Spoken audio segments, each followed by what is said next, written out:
India out ఈ నినాదంతోనే మొహమ్మద్ ముయిజు మాల్దీవుల అధ్యక్షుడయ్యాడు.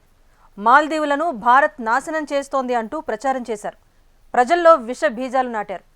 చివరికి ప్రజలు వాటిని నిజమని నమ్మారు. ఇండియా అవుట్ వివాదం ఇంకా సమసిపోలేదు. అంతలోనే మరో పొరుగు దేశంలోనూ ఇప్పుడు ఇదే నినాదాన్ని అందుకున్నారు.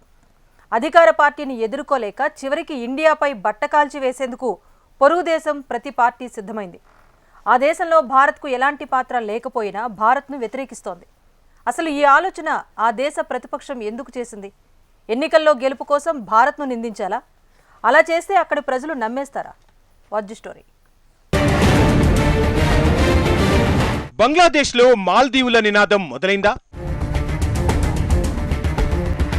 బంగ్లాలో ఇండియా అవుట్ అంటున్నది ఎవరు? మాల్దీవుల్లాగే భారత్ను బంగ్లాదేశ్ వ్యతిరేకిస్తుందా? సరిగ్గా ఏడాది క్రితం ఇదే జనవరి నుంచి మాల్దీవుల్లో అప్పటి ప్రతిపక్ష party People's National Congress PNC India out పేరుతో ప్రచారాన్ని ఉధృతం చేసింది. అప్పటికి అధ్యక్ష ఎన్నికలకు 8 నెలల గడువు ఉంది. అధికార పార్టీ మాల్దీవియన్ డెమోక్రటిక్ ఎండీపీని విమర్శించడానికి అక్కడ ఏమీ లేదు. గతంలో కంటే ఎండీపీ మెరుగ్గానే పరిపాలన సాగించింది. చైనాకు అనుకూలంగా ఉన్న పిఎన్సి చీఫ్ మహమ్మద్ మొయిజు మాత్రం మాల్దీవుల్లో ఉన్న 88 మంది భారత సైనికులను లక్ష్యంగా చేసుకున్నారు. మాల్దీవుల్లో భారత్ ఏదో చేస్తుందంటూ అప్పటి ప్రతిపక్షం, ఇప్పుడు అధికార పక్షం పిఎన్సి ప్రచారం చేసింది.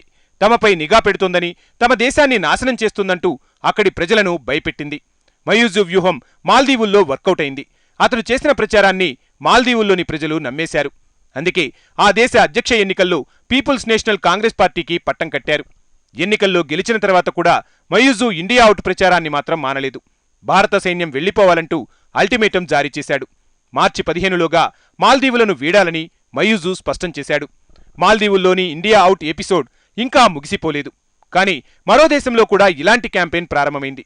ఆ దేశంలోని ప్రతిపక్షం మాల్దీవులకు చెందిన పీపుల్స్ నేషనల్ కాంగ్రెస్ ఎత్తుగడను అమలు చేయాలని చూస్తోంది. ఇంతకు ఆ దేశం ఏది? ఆ దేశంలో ప్రతిపక్షం ఎందుకు ఇలాంటి నిర్ణయం తీసుకుంది? ఈశాన్య భారతానికి పొరుగున ఉన్న దేశం బంగ్లాదేశ్.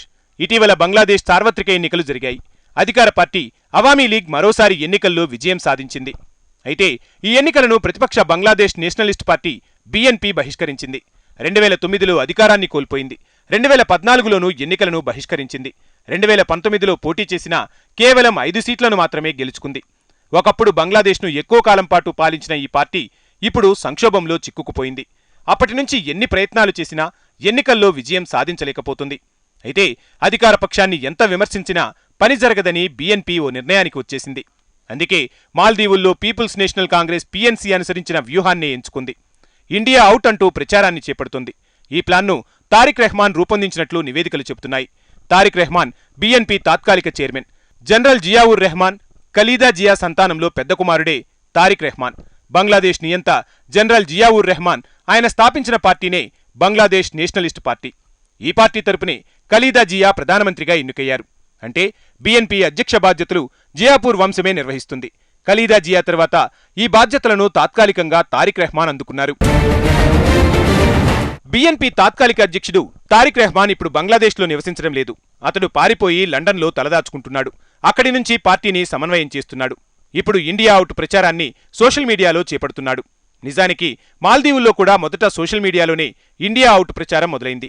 అదే బాటలో బీఎన్పీని కూడా తారిక్ నడిపిస్తున్నాడు. ఉదాహరణకు ఈ పోస్టును పరిశీలించండి. దీనికి 50,000 మందికి పైగా అనుచరులు ఉన్నారు. భారతీయ ఉత్పత్తులను బహిష్కరించాలని ఈ పోస్టులో కోరారు. దీనికి ఇతర ఖాతాలు కూడా చేరాయి. సోషల్ మీడియాలోని వారంతా ఇండియా అవుట్ అనే హ్యాష్ట్యాగ్ను ఉపయోగిస్తున్నారు. బంగ్లాదేశ్ను భారత్ నాశనం చేస్తోందంటూ ఆరోపిస్తున్నారు. ఇక్కడ 2 విషయాలను మనం ప్రస్తావించాలి. ఒకటి, భారత్ ఇతర దేశాల్లో జోక్యం చేసుకోదు. బంగ్లాదేశ్ ప్రధానికి ఆ దేశ ప్రజలే ఎన్నుకుంటారు తప్ప భారత్ కాదు. ఇక రెండోది ఏమిటంటే బంగ్లాదేశ్ను ఏ విధంగా భారత్ నాశనం చేస్తుంది అనేది బీఎన్పీ వివరించడం లేదు. నిజానికి దశాబ్ద కాలంగా బంగ్లాదేశ్ అభివృద్ధి దిశగా దూసుకెళ్తోంది. 2026 నాటికి అభివృద్ధి చెందుతున్న దేశంగా బంగ్లా మారనుంది. అంటే భారత్, చైనా దేశాల స్థాయిలో బంగ్లాదేశ్ కూడా నిలవనుంది. సో ఏ రకంగా చూసుకున్నా బంగ్లాను భారత్ నాశనం చేసే అవకాశమే లేదు. కేవలం గందరగోళం సృష్టించడానికే బీఎన్పీ ఇలాంటి ఎత్తుగడ వేసింది. వాస్తవానికి బీఎన్పీ మొదట్నుంచి భారత్ను వ్యతిరేకిస్తుంది. బంగ్లాదేశ్లో ఆ పార్టీ అధికారంలో ఉన్న సమయంలో పాకిస్తాన్కు అనుకూలంగా వ్యవహరించింది. దీంతో బంగ్లా సమాజంలో తీవ్రవాదులు పెరిగిపోయారు. భారత వ్యతిరేక భావాలు కూడా అధికమయ్యాయి. వాటన్నింటినీ షేక్ హసీనా సరిదిద్దారు. ఆమె తండ్రి షేక్ ముజ్బిర్ రెహమాన్ సైతం భారత్కు అనుకూలంగా వ్యవహరించారు. ఢాకా భవిష్యత్తు భారత్తోనే ముడిపడి ఉందని అతడు బలంగా నమ్మాడు. షేక్ హసీనా కూడా రెహమాన్ లాగానే భావించారు. తండ్రి బాటలోనే హసీనా కూడా నడుస్తున్నారు. కానీ ఆమె పార్టీలో అందరూ ఈ విధానాన్నే అనుసరిస్తారా అంటే నో అనే తాజా పరిణామాలు చెబుతున్నాయి. బంగ్లాదేశ్ కొత్త మంత్రివర్గమే అందుకు సంకేతాలని విశ్లేషకులు వివరిస్తున్నారు. అబ్దుల్ మొమీన్ వంటి భారత అనుకూల వ్యక్తులు హసీనా కొత్త మంత్రివర్గంలో లేరు. 2019 నుంచి 2023 వరకు విదేశాంగ మంత్రిగా మొమిన్ పనిచేశారు. కానీ ఇప్పుడు అతన్ని తొలగించారు. మొమిన్ భారత్కు మంచి మిత్రుడు. పలు సంక్షోభాల సమయంలో ఢిల్లీని సమర్థించారు. మాల్దీవుల్లో ప్రధాని మోడీని కించపరిచేలా ప్రచారం చేస్తున్న విషయంలో మొమిన్ ఖండించారు. గౌరవనీయులైన భారత ప్రధానిపై జోకులు వేయడం ఆమోదయోగ్యం కాదన్నారు. దాన్ని తాను ఖండిస్తున్నానన్నారు. భారత్ కెనడా వివాదంలోనూ ఢిల్లీకి మద్దతు పలికారు. భారత్ను చూసి తాము గర్వపడుతున్నామని మొమిన్ తెలిపారు. ఎందుకంటే భారత్ అపరిపక్వమైన పనులు చేయదన్నారు. తమకు భారత్తో చాలా దృఢమైన సంబంధం ఉందని బంగ్లాదేశ్ విదేశాంగ మంత్రిగా చెప్పారు. G20 డిక్లరేషన్లోనూ స్పందించారు. ప్రధాని నరేంద్ర మోడీ నాయకత్వం కారణంగానే G20 డిక్లరేషన్కు ఏకాభిప్రాయం కుదిరిందని అప్పట్లో అబ్దుల్ మొమీన్ స్పష్టం చేశారు. మొమీన్తో పాటు మరో మంచి మిత్రుడు అబ్దుల్ రజాక్ బంగ్లాదేశ్ వ్యవసాయ శాఖ మంత్రిగా మళ్లీ బాధ్యతలు చేపట్టారు.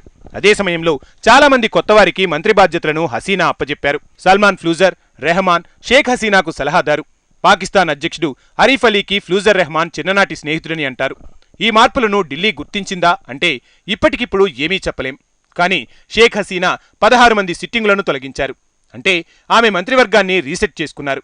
కొత్త విదేశాంగ మంత్రిగా ఆధారంగా భారత్కు అనుకూలమా కాదా అన్నది తెలుసుకోవచ్చు. వచ్చే నెలలో కొత్త విదేశాంగ మంత్రి ఢిల్లీలో పర్యటించనున్నారు. ఇది నిజానికి సానుకూల అంశం. ఇక బీఎన్పీ నినదిస్తున్న ఇండియా అవుట్ వర్కౌట్ అవుతుందా అంటే కాదనే చెప్పొచ్చు. ఎందుకంటే మాల్దీవుల్లోనైనా కనీసం 88 మంది సైనికులు ఉన్నారు. అక్కడి నాయకులు దాన్ని బూచిగా చూపించారు. కానీ బంగ్లాదేశ్లో భారత ఆర్మీ లేనేలేదు. కేవలం భారతీయ ఉత్పత్తులు బంగ్లాదేశ్లో ఉన్నంత మాత్రాన ఆ దేశం నాశనమవ్వదు. పైగా బంగ్లాదేశ్ విముక్తి కోసం పోరాడింది భారతే. అలాంటిది బంగ్లాదేశ్ను ఎందుకు నాశనం చేస్తుంది? ఈ చిన్న లాజిక్ను బీఎన్పీ ఎందుకు అర్థం చేసుకోవడం లేదో కాలమే సమాధానం చెప్పాలి. బీఎన్పీ ఆధ్వర్యంలో ప్రారంభించిన ఇండియా అవుట్ అంతగా పనిచేయని రాజకీయ వ్యూహంలా కనిపిస్తోంది. ఎందుకంటే బంగ్లాదేశ్ మాల్దీవులు కానే కాదు, ఇక 17 కోట్ల జనాభా ఆ దేశంలో ఉంది. అతిపెద్ద పొరుగు దేశం భారత్ను బంగ్లాదేశీయులు వ్యతిరేకించరు.